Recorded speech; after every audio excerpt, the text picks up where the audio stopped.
L'affaire va rester en sommeil pendant des années et va ressurgir de manière inattendue dans le courant de l'année 2004. Le réveil va s'effectuer par le biais d'un homme, en fait, assez méconnu, mais qui est un homme clé dans l'histoire, c'est Jean-Marie Boivin. Jean-Marie Boivin, c'est celui qui a été chargé par la DCN de gérer une société offshore qui s'appelle Heine, qui a été créée au Luxembourg. Et cette société était chargée, en fait, de faire transiter les commissions suspectes versées dans le cadre des contrats d'armement passés par la DCN. C'est donc un homme clé, celui qui sait tout. Il se trouve que Jean-Marie Boivin quitte la DCN en 2004 et ça se passe mal.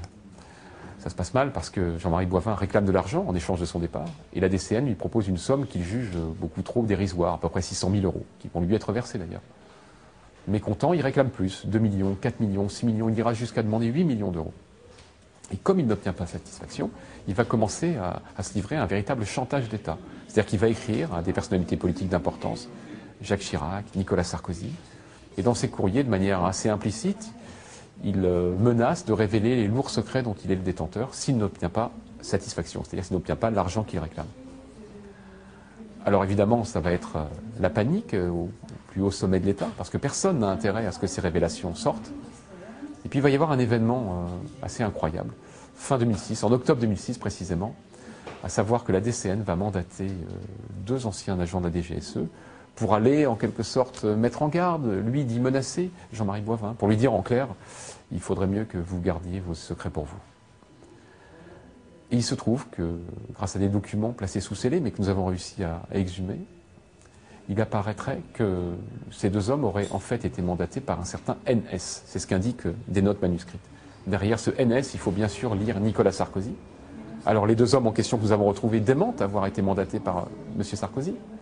Mais une chose est sûre, c'est que Nicolas Sarkozy, qui n'avait aucun intérêt, évidemment, fin 2006, à ce qu'un scandale de cette nature éclate, eh bien Nicolas Sarkozy, il a de toute façon joué un rôle très important dans cette constitution de société Heine. C'est lui, en tant que ministre du Budget, en novembre 1994, qui autorise la constitution de la société. Et c'est lui encore, d'après la police luxembourgeoise, dans un rapport très récent de janvier 2010, qui joue un rôle majeur dans ce dispositif d'évacuation des fonds, on va dire, qui aurait permis le financement illicite de la campagne électorale de M. Balladur en 1995. Campagne, il faut le rappeler, dans laquelle M. Sarkozy joua un rôle majeur puisqu'il fut à la fois porte-parole et directeur de cette campagne. Nicolas Sarkozy n'en a pas fini avec le dossier Karachi car nous avons découvert qu'il avait un autre talon d'Achille, c'est l'étroitesse de ses relations à lui et son premier cercle avec Ziad Takieddine, l'intermédiaire libanais sur lequel pèsent aujourd'hui tous les soupçons de financement politique occulte. M. Takieddine, nous l'avons rencontré il y a quelques semaines chez lui dans son sublime hôtel particulier du 16e arrondissement, avenue Georges Mandel à Paris. Il nous a d'abord révélé avoir rencontré Nicolas Sarkozy en 1993 au domicile de François Léotard. Ce n'est pas anecdotique, François Léotard était le ministre de la Défense à l'époque du gouvernement Balladur. Takieddine, qui se vante d'être un ami de Nicolas Sarkozy, entretient également des relations parfaitement privilégiées avec un certain nombre de personnages membres du premier cercle du président de la République. Par exemple, Brice Hortefeux, le ministre de l'Intérieur, qui, en août 2005, s'est rendu à la villa du Cap d'Antibes que possède M. Takieddine pour une soirée amicale. Était également présent Jean-François Copé, qui est un ami très proche de Ziad Takieddine. Il lui a, par exemple, c'est lui qui, en avril 2004, lui a trouvé un chirurgien sur l'île Moustique quand Ziad Takieddine a eu un accident de voiturette qu'il impute aujourd'hui à une tentative d'assassinat. Christian Estrosi, également, est un proche de Ziad Takieddine. Les liens privilégiés des sarkozystes avec M. Takieddine peuvent également se vérifier à l'aune d'un événement important qui a eu lieu de manière très récente, en août 2007. C'est la fameuse affaire de la libération des infirmières bulgares.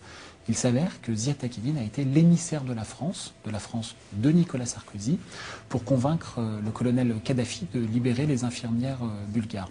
Cette information nous a été délivrée par Ziad Takieddine lui-même et nous a été confirmée par Claude Guéant, qui est le numéro 2 de l'Élysée. Confirmation un peu gênée aux entournures, il est vrai.